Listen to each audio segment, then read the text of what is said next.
the bride who has a few words.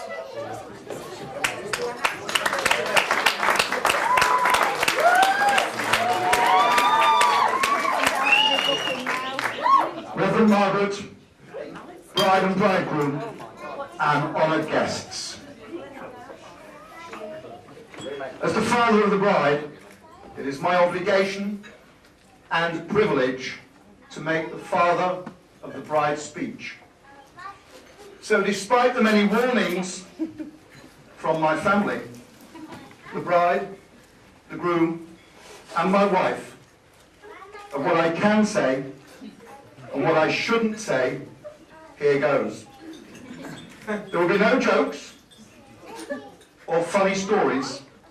I will leave that to another member of the Davis family, far better equipped at that than me, or so she thinks. But this is what I will say. My darling daughter Ruthie, from the moment you were born, I have never stopped being mega proud of you. Yeah. But I am extra proud to have had the privilege of walking you up the aisle today. Yeah. And giving you away to a mensch.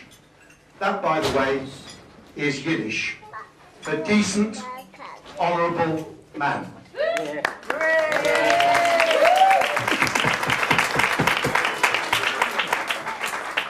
Ruthie, you look absolutely radiant, with that special aura of just meant to be.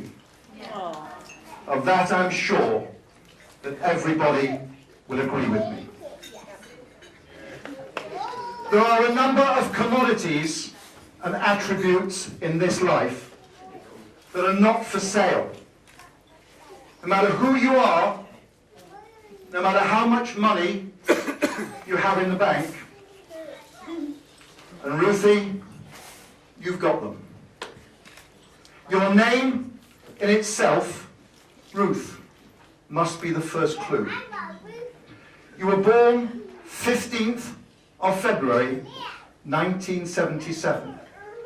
I remember it well. And named Ruth Chaya Davis. From the Bible, Ruth means lifelong friend and companion. If you were to Google the name Ruth, it says, I quote, a real good friend, sweet, smart, and very easy to love. Chaya is Hebrew. It means life. What could be more central, more vital than that? And Davis, well, that stands for determination. But more about that in a moment. Am I setting the scene? Good. The first attribute is that of being a good mother, Ruthie. Because regardless of the circumstances that have prevailed, Ruthie has never taken her eye off the parental focus.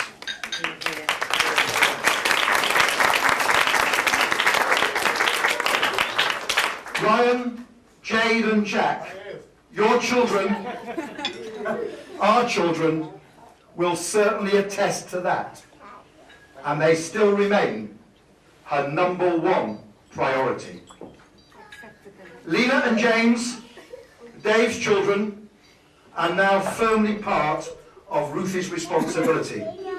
And they have been deluged with the same love and kindness that everybody who comes into contact with Ruthie receives, whether they like it or not. Ruthie never asks for anything. If you gave her a box of nothing, she'd still say thank you. When she was a little girl, she already had a life story already in potted version Ready for any victim on the plane or boat or train, whether they wanted to listen to her or not. The second attribute, Ruthie, comes from your Nana Davis, my mum, our mum, who was 100 years young in February.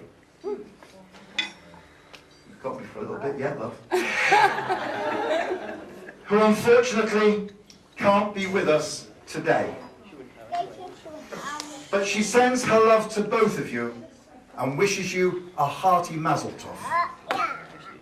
She has also played her part by imbuing her children and grandchildren with the Davis determination and enthusiasm and will to win, which I'm sure you'll all agree with me, stands out from Ruthie, our daughter, like a beacon, and is an inspiration to us all, proving beyond all doubt that failure in anything cannot live with determination. And finally, the third attribute is without fear of doubt the most prized and sought after commodity. For thousands of years, people have pursued this relentlessly and still do in modern day society. And that, my friends, is happiness. That and health is all a parent can ever reasonably want for their child. There is no doubt in my mind, Dave, that you have been the vehicle to put that back into her life.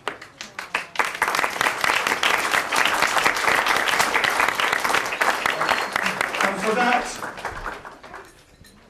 her parents, her friends, shall be eternally grateful to him. Because I know that you will continue to look after her, Dave. Because I know that Ruthie will look after you.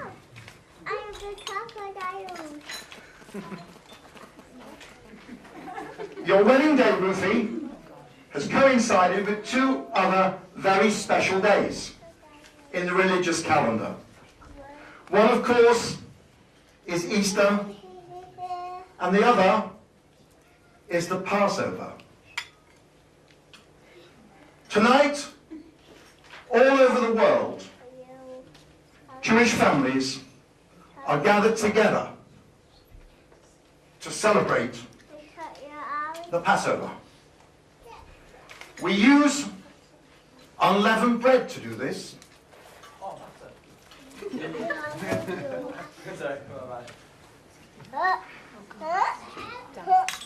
And with your permission and the clergy's permission, I will recite the following prayer.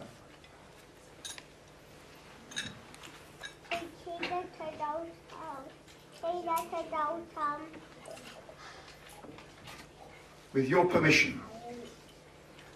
Baruch atah Adonai Eloheinu melech haolam, asher krishonu b'mitzvotav v'tzivonu al chelat matzah. Amen.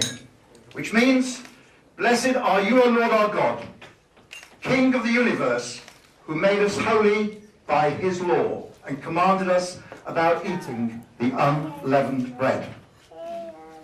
It is also a tradition for the youngest member of the family to say the following words to the head of the household before commencement of the Passover feast.